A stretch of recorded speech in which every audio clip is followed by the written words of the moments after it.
Assalamualaikum warahmatullahi wabarakatuh.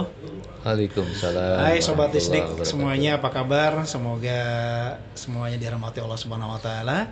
Pada hari ini kita kembali bertemu dalam kegiatan podcast Dinas Pendidikan Kota Depok. Dan di hari yang istimewa ini kita sudah kedatangan tamu juga yang istimewa, yaitu kita perkenalkan yang pertama Bapak Joko Situsno MPD, Kepala Bidang Pembinaan SMP. Apa kabar Pak? Alhamdulillah. Sehat Pak? Alhamdulillah. Berkat rahmat Allah. Alhamdulillah Pak Kabid diberikan kesehatan. Kemudian hari ini saya juga ditemani nih, karena saya nggak berani sendiri nih, oleh dua orang rekan saya. Yang pertama Bang Saman Supratman. Betul Bang Saman, apa kabar Bang Saman? Alhamdulillah. Alhamdulillah sehat ya. Assalamualaikum sahabat Istik. Waalaikumsalam warahmatullahi wabarakatuh. Kemudian kita juga ditemani oleh ibu kita tercinta, Ibu Hartati, Ibu Haji Hartati. Sehat, apa kabar Bu? Alhamdulillah. Alhamdulillah. Sehat, makasih. Semoga kita selalu diberikan kesehatan. Amin. Baik, langsung aja nih Pak Kabid. Kita tahu kita sedang menghadapi bulan Ramadan, kita sedang berpuasa pada saat ini. Ada banyak pertanyaan, mungkin Sobat Istik juga banyak yang ingin tahu ya. Terutama ini pertanyaan yang awam ya, sering muncul. Kita untuk apa sih berpuasa gitu? Jadi mungkin ada pertanyaan seperti ini di masyarakat yang kita perlu tahu, kita puasa itu buat apa sih gitu Pak Kabid? Maka mungkin bisa diberikan pencerahan buat kita semuanya terkait buat apa sih kita ini buat berpuasa. Baik Pak Kasisub. Assalamualaikum warahmatullahi Sobat Isdik semua yang berbahagia dan dirahmati Allah Subhanahu wa taala.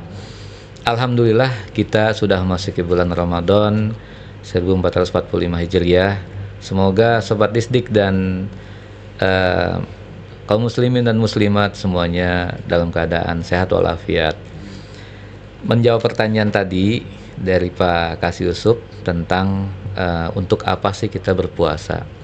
Ya, jadi puasa itu adalah salah satu syariat Islam ya untuk kaum muslimin yang sudah memenuhi syarat untuk berpuasa. Maka kita diperintahkan untuk berpuasa di bulan Ramadan. Itu sifatnya wajib. Ya, tidak boleh tidak kaum muslimin yang sudah memenuhi syarat untuk masuki bulan Ramadan dan bisa melaksanakan ibadah puasa, maka harus berpuasa. Ya, Allah Subhanahu wa taala memerintahkan dalam surat Al-Baqarah ayat 183. A'udzubillahi minasyaitonirrajim. Bismillahirrahmanirrahim. Ya ayyuhalladzina amanu kutiba alaikumusiyam kama kutiba alal ladzina min qablikum la'allakum tattaqun. Wahai orang yang beriman, telah diwajibkan atas kamu untuk berpuasa sebagaimana telah diwajibkan atas orang-orang sebelum kamu, sebelum kalian, sebelum kita. Nah, siapa tuh orang-orang sebelum kita? Yaitu orang-orang sebelum Nabi Muhammad SAW. Jadi nabi-nabi sebelumnya juga punya syariat, yaitu untuk melaksanakan ibadah puasa. Alhamdulillah kita mendapatkan perintah untuk berpuasa di bulan Ramadan. Nah, demikian Pak Ya, Kasih. baik, terima kasih Pak Kabid. Berarti salah satunya adalah bagaimana berpuasa itu membuat kita menjadi pertama bertakwa ya. Itu yang Insya Allah. jadi salah satu poin untuk kita semuanya agar kita La'allakum termotivasi nih, tattaqun, betul. ya, supaya kita semangat untuk melaksanakan ibadah puasa. Kemudian yang kedua Pak Kabid, mungkin juga ada pertanyaan begini.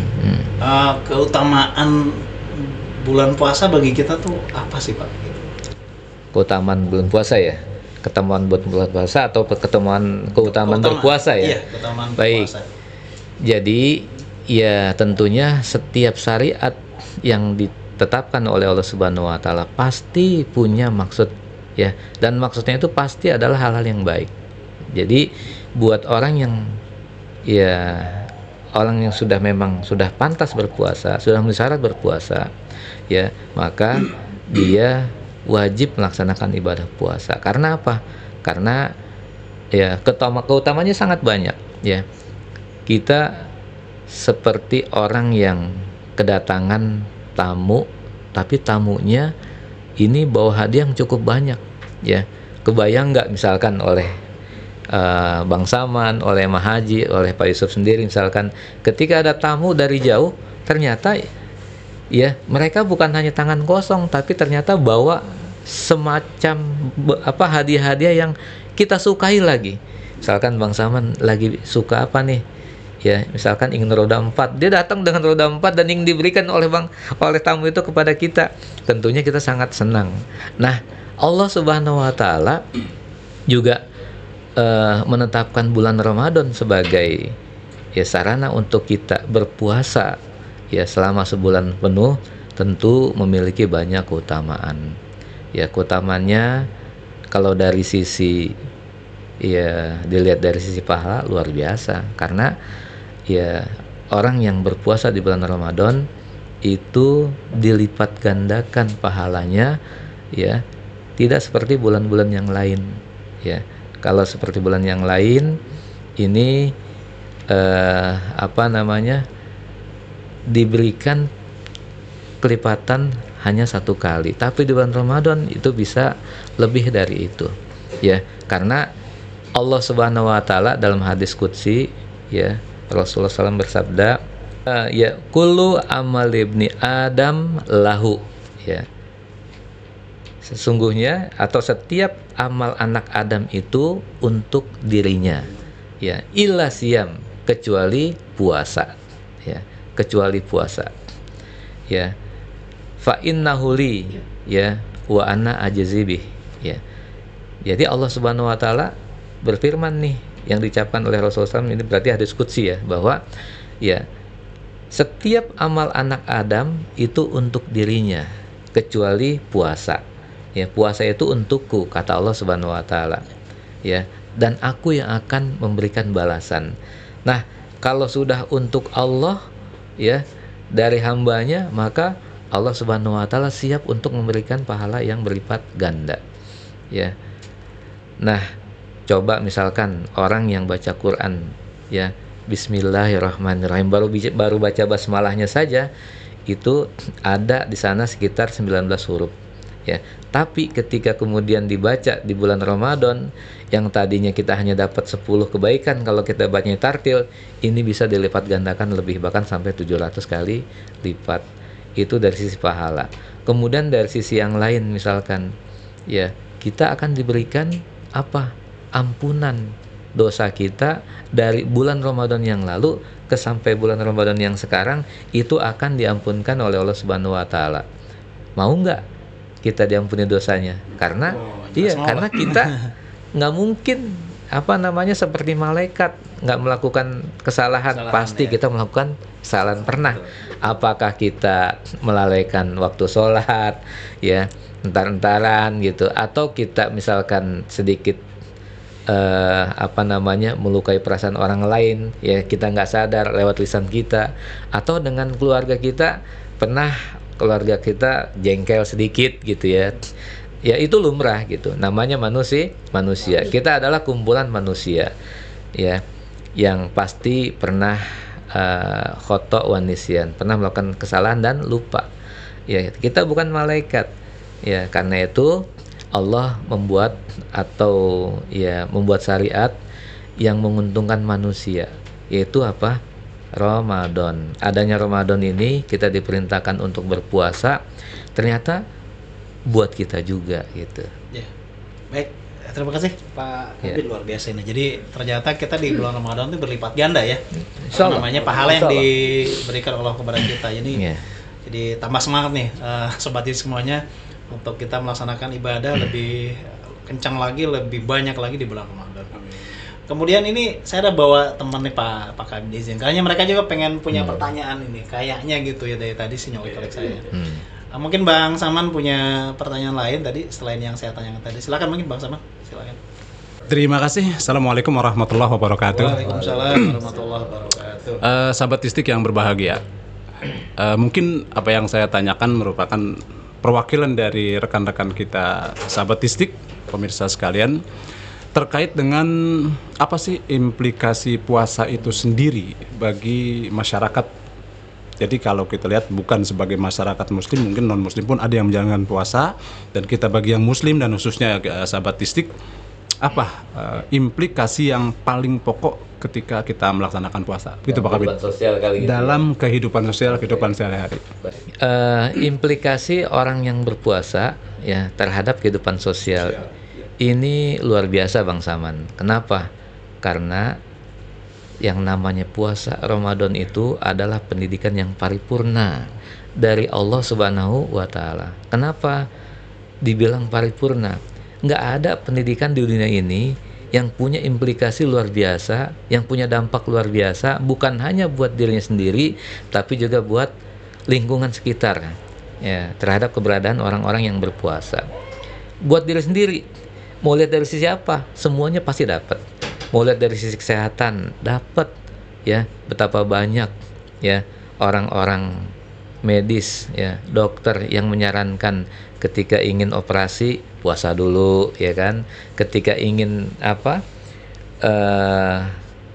tubuhnya menjadi sehat, maka coba upayakan berpuasa, karena kadang ya memang organ tubuh kita itu butuh apa, ya butuh istirahat, ya. Kalau setiap hari disuruh bekerja terus, kapan istirahatnya gitu ya kan.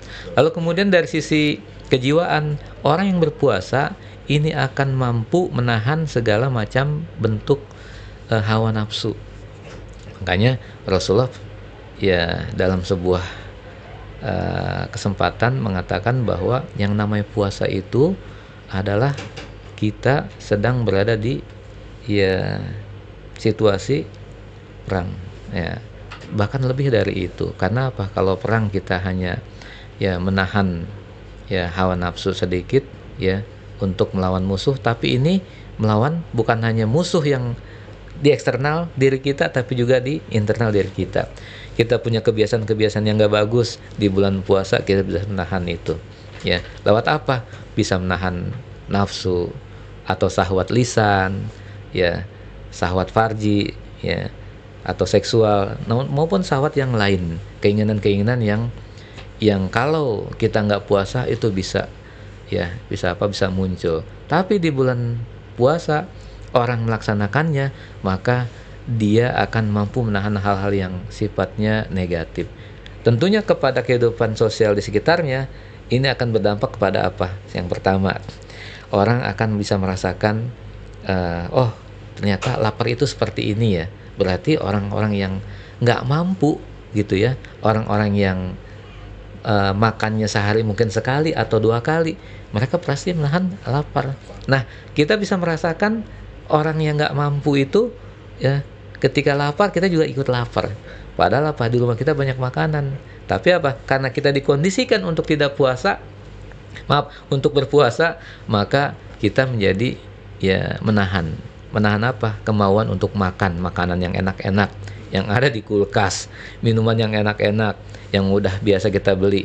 Kita bisa merasakan betapa penderitaan orang-orang yang nggak mampu ketika mereka sedang menahan lapar. Kita juga ikut bisa merasakannya. Ini luar biasa. Belum lagi ya, bukan hanya perasaan kejiwaan, tapi juga perilaku, tingkah laku itu juga bisa menjadi pengendali buat kita. Ini luar biasa. Makanya ya kaum muslimin sebenarnya adalah orang yang paling bisa mengendalikan gitu. Karena apa? Dirinya ya bisa merasakan itu gitu. Penderitaan orang lain bisa dirasakan, kemudian juga toleransi bisa dia lakukan gitu. Ya.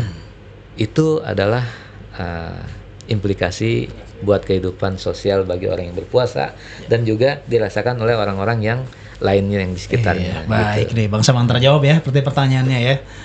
Baik, ini kebetulan bukan cuma Bang Saman nih, kayaknya Mbak Haji juga pengen bertanya nih. Bagaimana agar puasa kita dalam menjalankan ini secara optimal? Bagaimana agar puasa kita itu benar-benar optimal? Oh, ini berat nih, pertanyaannya itu. berat Pak, karena bicaranya supaya optimal ya. Ya. Ini luar biasa. Harapan kita semua adalah bisa kita melaksanakan perintah Allah secara optimal, agar kita juga mendapatkan ganjaran dari Allah Subhanahu wa Ta'ala secara optimal juga. Nah, optimalisasi itu memang harus kita lakukan. Kita harus lebih baik dari waktu-waktu yang sebelumnya gitu. Nah, untuk mengoptimalisasi puasa kita di bulan Ramadan ini, Maka kalau kemarin sudah ada ya materi tentang persiapan ya Ramadan, ya itu dibuka lagi nggak apa-apa. Artinya gini, setiap kita itu yang pertama harus mengetahui dulu ya bahwa ini adalah perintah dari Allah Subhanahu wa taala, wajib hukumnya. Jadi setiap kaum muslimin yang sudah balik dan sanggup ya, tidak ada kendala apa-apa, maka dia tidak boleh meninggalkan puasa secara sengaja karena tidak akan tergantikan oleh apapun ya. Nah, yang mendapatkan kesempatan untuk mengganti di waktu yang lain itu hanya orang-orang yang memang dia nggak bisa berbuat nggak bisa mengendaki hal itu gitu. Kenapa? Karena itu udah sunatullah. Misalkan gitu ya, misalkan orang yang menstruasi gitu ya, nah itu dia bisa mengganti. Orang yang sakit dia bisa mengganti. Orang yang sudah tua renta maka dia juga bisa mengganti. Tapi kalau sengaja ini nggak bisa tergantikan ya, nggak bisa tergantikan ya, karena itu termasuk dosa besar. Nah, yang kedua ya, kita juga harus tahu untuk mengoptimalkan puasa kita di bulan Ramadan ini, kita harus siapkan keimanan kita. Bukan hanya ilmu pengetahuan, tapi juga harus menyiapkan apa nih? Menyiapkan ya iman kita. Kalau kita nggak kuat keyakinan kita, itu maaf nih, kadang kesibukan sedemikian rupa, kecapean yang kita dapat di siang hari membuat kita menjadi goyah nih puasanya. Tapi buat orang yang imannya kuat, itu nggak masalah. Dia mau kerja ya seberat ya yang memang tanggung jawab dia gitu, maka itu akan dilakoni, bahkan menjadi nikmat. Kenapa? Melaksanakannya dengan keyakinan yang penuh bahwa dia sedang berpuasa, maka pekerjaannya yang tadinya sifatnya biasa ya atau sunnah dilaksanakan, maka nilainya bisa menjadi wajib. Yang wajib bisa berlipat ganda. Ini kan luar biasa. Nah, keimanan ini harus kita pupuk. Bagaimana cara memupuk keimanan kita? Ya, kalau Mah Haji insya Allah udah pernah merasakan ketika dekat dengan Allah Subhanahu wa taala, maka semangat kita kan lagi kuat nih. Mah Haji pernah pergi haji atau yang pernah umroh. Jadi orang-orang yang ketika dekat dengan Allah Subhanahu wa taala itu sesungguhnya dia punya energi positif yang begitu besar dalam dirinya untuk melaksanakan puasa. Nah, buat kita banyak hal yang bisa untuk meningkatkan, menguatkan keimanan kita. Yang pertama dengan zikir kepada Allah. Zikir itu mengingat Allah ya. Mengingat Allah bisa dengan sholat sunnah, bisa dengan baca Quran, bisa dengan baca kalimat thayyibah, subhanallah, alhamdulillah, wala ilaha illallah, Allahu akbar, atau dengan istighfar sebanyak-banyaknya. Kita beristighfar membersihkan hati kita, ya kita berzikir menyebut asma Allah lewat kalimat thayyibah juga menguatkan hubungan kita dengan Allah Subhanahu wa taala, maka ya itu sudah membuat peluang kebaikan kita terbuka lagi. Di antaranya apa? Siap memaafkan orang lain. Nah, di bulan puasa ini usahakan ganjalan-ganjalan terhadap orang lain itu selesai sebelumnya seharusnya gitu. Agar apa? Aduh, mau lewat sono, lupa belum bayar utang, misalkan gitu ya. Nah, belum bayar utang, takut kalau ketemu orang lain ya. Sebelumnya harus kita beritahu sebelum puasa seharusnya. Ya silaturahim dulu. Ya mohon maaf lahir batin, belum bisa bayar utang gitu kan. Nanti kalau ditagih kita lagi sewot lagi, jangan sampai gitu ya kan. Jangan. Nah, kenapa? Ini urusan apa?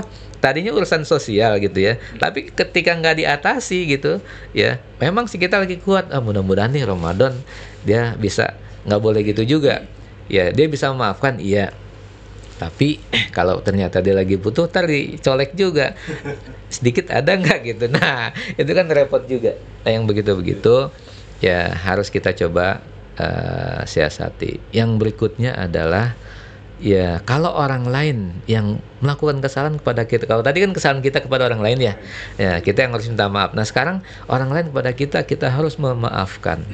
Pernah ada kisah kan, seorang sahabat Rasulullah SAW yang masuk surga ya, ketika dia dikabarkan masuk surga padahal masih hidup orangnya.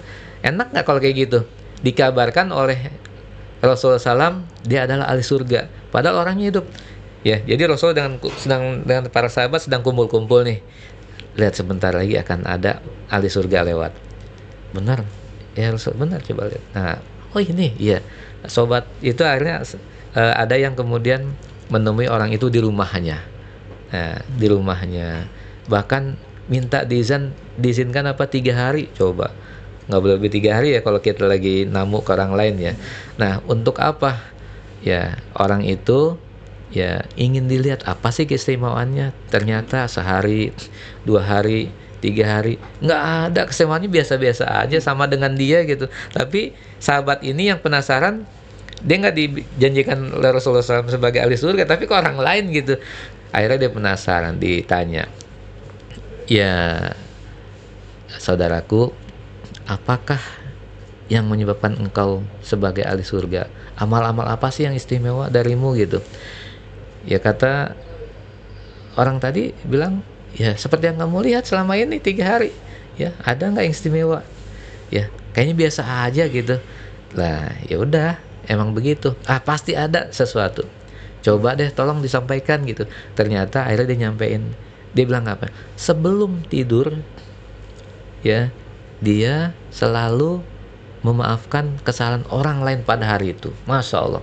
Jadi sebelum tidur selalu memberikan maaf kepada orang yang pernah menyakitinya secara lisan ya atau yang lainnya gitu.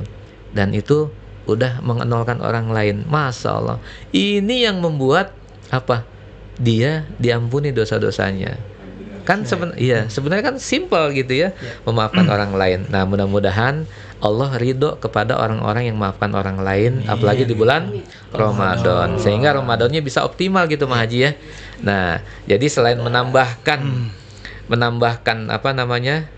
ibadah-ibadah kita ya yang penuh dengan keimanan tadi di bulan Ramadan ya, juga jangan lupa ya, ini yang nggak bayar sih kita gitu. Ya, apa tuh memaafkan orang lain. Ya, terjawab lah ya Maji ya. Mungkin pertanyaan ini sudah cukup. Ya, mudah-mudahan dengan begitu kita bisa keluar dari Ramadan dengan hati yang jernih, lebih bagus lagi. Bahkan mungkin seperti bayi yang baru lahir, Pak Yusuf ya, Masya Allah. Nah. Ya baik, terjawab sudah Mah Haji ya pertanyaan tadi dari Mah Haji buat Pak Kabid.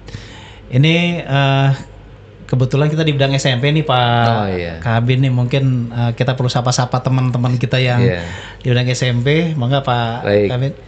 Alhamdulillah ya, kesempatan ini saya ingin menyapa semua sobat Disdik, terutama di ruang lingkup pembinaan SMP. Ya, selamat kepada para kepala sekolah SMP Negeri 1 sampai 34, SMP swasta Kota Depok. Semoga bisa menjalankan ibadah puasa dengan seoptimal mungkin. Ya, harapan kita mendapatkan prestasi yang terbaik ya, yang diakui oleh Allah Subhanahu wa taala. Karena itu pantaskan diri kita untuk menjadi orang yang pantas mendapatkan karunia Allah yang besar ini di bulan Ramadan. Begitu pula dengan para guru ya, khususnya guru-guru di bidang SMP, semoga bisa mengoptimalkan ya ibadah puasanya atau ibadah Ramadannya, karena itu tanda-tanda orang yang beriman. Ya, terakhir ya, saya ingin menyapa juga semua ya peserta didik yang ada di Kota Depok dan sekitarnya ya, kalau perlu di Indonesia juga bersiap-siap untuk menjadi orang yang baru setelah keluar dari bulan Ramadan ini. Ini kan luar biasa ya, fasilitas yang Allah siapkan dengan pendidikan yang paripurna ya, dengan atribut-atribut yang Allah siapkan nanti, yaitu la'allakum tatakun, menjadi orang yang bertakwa. Ya, mudah-mudahan kita keluar dari bulan Ramadan ini semuanya dalam keadaan bersih hatinya, tidak punya dosa kepada sesama, dan juga yang terpenting adalah kita menjadi orang yang bertakwa, karena tidak ada yang terbaik di sisi Allah Subhanahu wa taala kecuali orang yang bertakwa. Ya, libasut taqwa zalika khair. Jadi pakaian takwa itu adalah yang paling baik ya di sisi Allah Subhanahu wa taala. Terima kasih. Ya, terima kasih Pak Kabid. Saya ingetin juga teman-teman nih, mudah-mudahan harapan tadi yang Pak Kabid sampaikan bahwa kita ada kegiatan buat teman-teman di sekolah satu pendidikan, kegiatan pembinaan karakter. Nah, mudah-mudahan pembinaan karakter ini juga nantinya akan melahirkan juga anak kita yang semakin bertakwa. Baik, Sobat Istik yang dirahmati Allah Subhanahu wa taala, sebetulnya banyak sekali pertanyaan yang ingin kita sampaikan, cuma dengan waktu yang terbatas tentu kita tidak bisa bertanya lebih lanjut lagi. Dan jangan lupa kepada Sobat Istik semuanya untuk like, subscribe dan komen ya terkait dengan ada podcast Distrik di Distrik Channel. Mudah-mudahan podcast ini juga akan semakin menggairahkan kita dalam syiar agama dan tentunya akan semakin memajukan pendidikan di Kota Depok. Baik, untuk itu kita tutup sama-sama kegiatan podcast kita dengan membacakan lafaz Alhamdulillahirrahmanirrahim. Sobat Istik semuanya, kita tutup. Assalamualaikum warahmatullahi wabarakatuh. Waalaikumsalam warahmatullahi wabarakatuh. Terima kasih terima Sobat kasih Istik semuanya. Pak Kabid, Sampai jumpa Bang lagi. Saman, Pak Haji, dan Pak Khalid dan Pak Khalid.